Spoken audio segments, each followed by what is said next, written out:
प्यारे बच्चों, आज हम क्लास 5 की ईवीएस की बुक के 7th चैप्टर के क्वेश्चन आंसर करेंगे।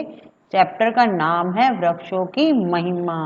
जैसा कि आपको पता ही है बच्चों, क्वेश्चन आंसर करने से पहले हर बार हम चैप्टर को रीड करते हैं। तो आप चैप्टर को सबसे पहले रीड करिएगा, उसके बाद क्वेश्चन आंसर करिएगा। तो बच्चों, आपकी बुक अपने पास रखिए। अब हम क्वेश्चन आंसर कर रहे हैं। तो आपको देखना है अपनी बुक में, सोचिए और बताइए। मैं कुछ क्वेश्चन दे रखे हैं, उनके हमें आंसर करने हैं। ठीक है। आपके आसपास किन किन पेड़ पौधों की पूजा की जाती है? इसका उत्तर है पीपल, तुलसी, आंवला, केला और बड़ के पेड़ पौधों की पूजा होती है। अगला प्रश्न है, पता कीजिए कि किस वृक्ष को हमारा राज्य वृक्ष घोषित किया गया है?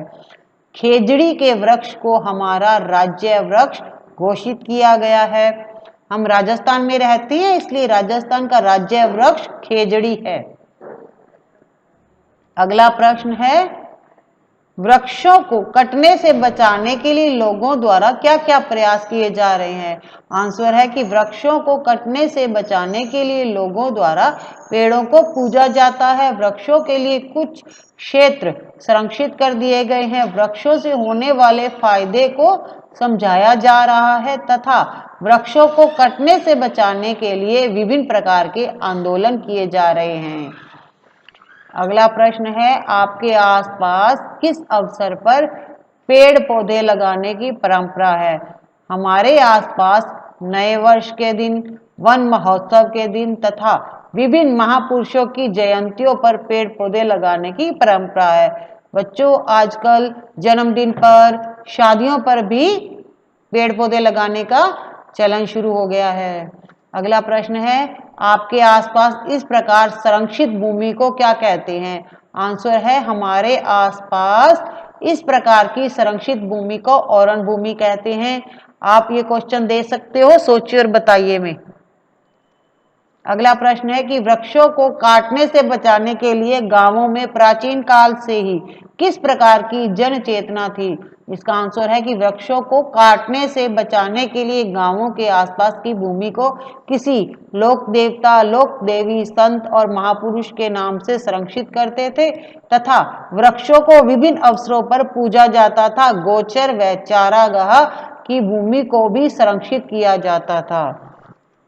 अगला प्रश्न है, गोचर, औरण व चरागाह के बारे में राजस्थान सरकार ने क्या प्रयास किए हैं?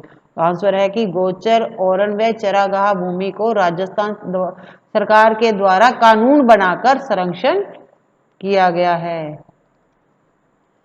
अगला प्रश्न है बच्चों कि आप पेज नंबर 37 पे आ जाइए, चर्चा कीजिए में।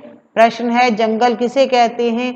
आंसर है कि जंगल वह क्षेत्र होता है जहां बहुत अधिक पेड़ पौधे तथा जीव जंतु जानवर रहते हैं।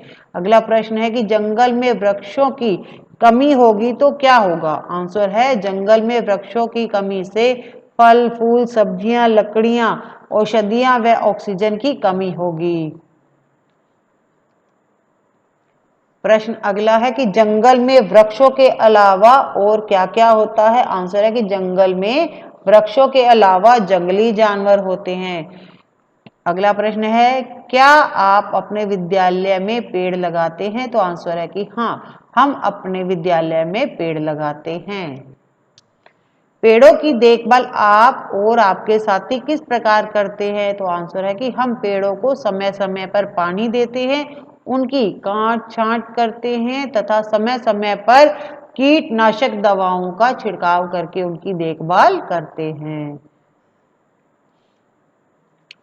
प्रश्न छठा है कि बच्चों, नीचे तालिका में राजस्थान के अभ्यारण्य दिए गए हैं, उनके सामने उन जिलों के नाम हैं जहां वे स्थित हैं। राजस्थान का मानचित्र लेकर उन जिलों को अंकित करो जहां ये अभ्यारण्य स्थित हैं।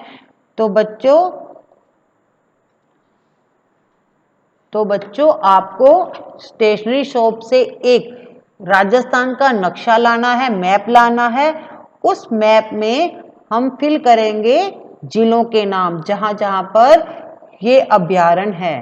तो बच्चों, जैसा कि आपकी बुक में ही दिया हुआ है उद्यान, अभ्यारण्य और जिलों के नाम। पहला है कि रणथंभौर बाघ संरक्षण राष्ट्रीय उद्यान कहाँ पर है? सवाई माधोपुर में। और केवलादेव राष्ट्रीय उद्यान घना पक्षी विहार है बच्चों भरतपुर में। राष्ट्रीय मरु उद्यान है जैसलमेर बाड़मेर में। और सरिस्का राष्ट्रीय उद्यान है अलवर में। तो बच्चों आपको क्या करना है, जैसा कि मैंने बताया, आपको एक नक्शा लाना है और उस नक्शे में इन जिलों को भरना है। तो जैसा बच्चों मैं आपको यहाँ थोड़ा सा बता देती हूँ। तो सबसे पहले जैसे हमें सवाई माधोपुर फिल करना है तो हमें ढूंढना है कि सवाई माधोपुर कहाँ पर है। तो आपको जो नक्शा है बच्चों वो प्लेन मिलेगा, तो आप यहां से देखकर वो फिल कर लीजिएगा कि सवाई माधोपुर कहाँ पर है। ठीक है, तो सवाई माधोपुर में कौन सा उद्यान है? रणथंभौर बाघ संरक्षण राष्ट्रीय उद्यान। ठीक है, अगला है भरतपुर। तो हमें भरतपुर देखना है कहां पर है बच्चों। ठीक है, और तीसरा है हमारा जैसलमेर और बाड़मेर। आपको ये नक्शे में भरने हैं। ठीक है, और चौथा है बच्चों हमें ढूंढना है अलवर सरिस्का राष्ट्रीय उद्यान। तो आपको इस तरह से नक्शे में इन जिलों के नाम फिल करने हैं। ठीक है,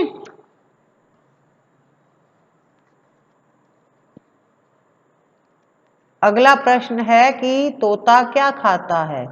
तो आंसर है तोता हरी मिर्च खाता है। अगला प्रश्न है गाय क्या खाती है? गाय घास भूसा व हरा चारा खाती है। तीसरा है गिलहरी क्या खाती है? गिलहरी अनाज के दाने तथा फल खाती है। तो बच्चों आप अपनी बुक में देख सकते हो कि एक सारणी बनी हुई है भोजन और खाने वाले जीव। कौन सा जीव क्या खाता है?